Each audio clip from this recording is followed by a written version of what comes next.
Les initiés, ils ont vu toute la nature, tout l'univers. Et ils ont vu qu'il y avait aussi quelque chose de plus supérieur que tout ça, de travailler sur leur propre matière. Voilà. De la façonner, de la modeler, de la perfectionner, de l'animer et de la rendre tellement subtile, tellement lumineuse, tellement belle, tellement transparente, jusqu'à rassembler à Dieu lui-même. Si vous devez étudier maintenant la même question au point de vue des séphirotes, quelle est la tendance alors de Malkout? La tendance de Malkout, c'est de cristalliser les choses, de les matérialiser, les concrétiser. Et quelle est la tendance de Yesod? C'est de purifier les choses, de les vivifier. Et quand vous tombez sous la domination de cette puissance, elle ne fait qu'à s'imposer, à nettoyer, purifier, c'est-à-dire rendre limpide tout. Chod veut dominer tout, et en rendant le cerveau lucide, souple, clair, intelligent. Et il vous donne en même temps une éloquence formidable pour pouvoir exprimer exactement ce que vous pensez, ce que vous sentez. Et si vous entrez en communication avec Netzach, alors là, il vous rend esthète, il vous embellit. Vous rayonnez les couleurs, vous émanez un parfum, et même il y a une musique qui se propage de vous. Et vous avez un amour alors envers toutes les créatures. Cette séphira s'impose pour mettre de l'harmonie en dedans, dans l'être humain. Alors vous entrez en communication avec Tiferet, et quelle domination aussi, la tendance de tout éclairer, mais alors de tout faire luire et briller comme le soleil.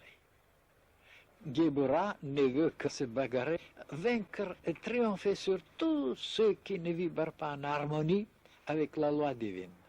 Avec quelle puissance, avec quelle sévérité, avec quel esprit implacable pour tout soumettre sous l'ordre de Dieu. Chesed, alors il vous apprend à dominer, mais par le côté moral, par les vertus, par la gentillesse, par la grandeur, par la clémence, par la miséricorde, par la générosité, vous dominez tous les éléments qui sont rébarbatifs, qui sont injustes et qui sont malhonnêtes. La vraie domination se trouve chez Chesed. Vous liez avec la Séphira Bina, elle met en ordre idéal, une justice absolue, une intelligence inouïe. Alors là, c'est l'intelligence divine qui règne partout, partout, partout, partout. Et il vous donne une telle stabilité, une telle puissance, et s'impose à tout ce qui est changeable, à tout ce qui n'est pas solide.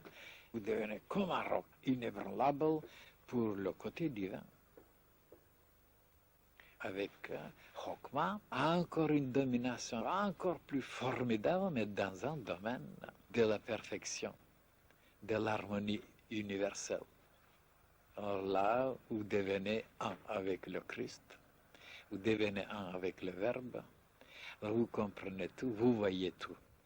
Vous dominez sur tous les éléments qui sont ténébreux, vous êtes dans l'illimité, dans l'infini, et vous êtes tout près de Dieu pour se fondre avec lui. Alors quand vous entrez en communication avec Éterne, vous imposez le sceau de l'éternité, de la toute-puissance, de la toute-omniscience, et alors vous êtes un avec Dieu lui-même. Il n'y a plus de la mort, il n'y a plus rien qui peut vous résister. Vous pouvez faire ce que vous voulez avec votre matière, elle vous obéit, alors c'est fini. Donc il faut travailler sa propre matière jour et nuit, des années, pendant une éternité, jusqu'à la ramener à vibrer, à être tellement transparent, tellement supple, tellement extraordinaire qu'elle puisse exprimer un jour le monde divin. Qu'à travers cette matière, l'être humain se manifeste entièrement dans sa plénitude comme il est en haut.